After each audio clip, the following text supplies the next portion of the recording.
Баршаларыңызға сәлем достар, сіздермен Динара. Бүгін сіздермен өте нәзік, жұмсақ, миксерсіз дайындалатын, әрі тез, әрі оңай торт жасайтын боламыз. Осы торттың рецепті үйдегі бар заттардан дайындалады. Осындай дәмді, әрі тез жасалынатын рецепттерді жіберіп алмас үшін менің каналыма тіркеліп, қоңыраушаны басуды ұмытпаңыздар. Корждарды жасау үшін ең алдымен ыдысқа жұмыртқа мен қантты салып, венчиктің көмегімен жақсылап араластырып аламыз. Үстіне айран қосып араластырамыз.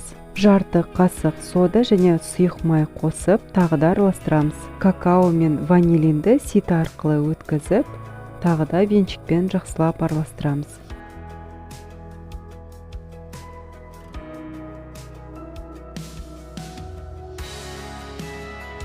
Енді соңында үстіне ұн мен қопсытқышты қосып, тағы да жақсылап араластырып аламыз венчиктің көмегімен. Байқасаңыздар, әрбір ингредиенттер салған сайын венчикпен араластырып отыру қажет. Бізде осындай сұйық масса шықты.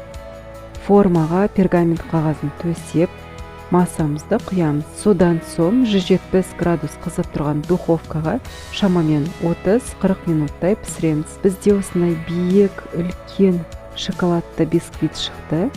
Енді крем дайындау үшін вареная сгущенканың үстіне қаймақты қосып, венчикпен араластырамыз. Сонымен біздің өте тез әрі тәтті креміміз дайын болды. Бисквитті формадан алып, жоғарғы бетін кесіп алып тастаймыз.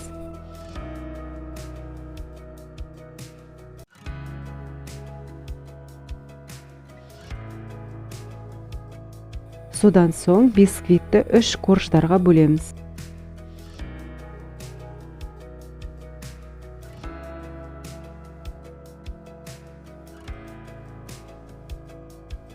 Енді корждарға крем жағып, тортты жинаймыз. Қандай ингредиент, қанша мөлшерде екен барлығын описанияда қалдырып кеттім.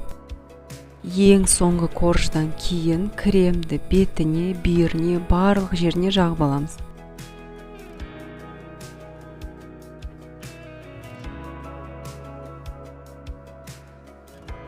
Кейін бисквиттің қалдықтарын видеодағыдай ұсақтап аламыз. Содан соң торттың бетіне сеуіп аламыз. Кейін тортты тоңазытқышқа 3-4 сағатқа немесе түнге қойсаңыздар тіпті күшті болып шығады. Сонымен біздің өте жұмсақ, нәзік, миксерсіз торт дайын болды. Кремі корждарға күшті сіңді.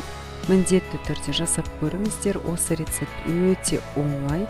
Видеоның соңына дейін қарағандарыңызға рахмет.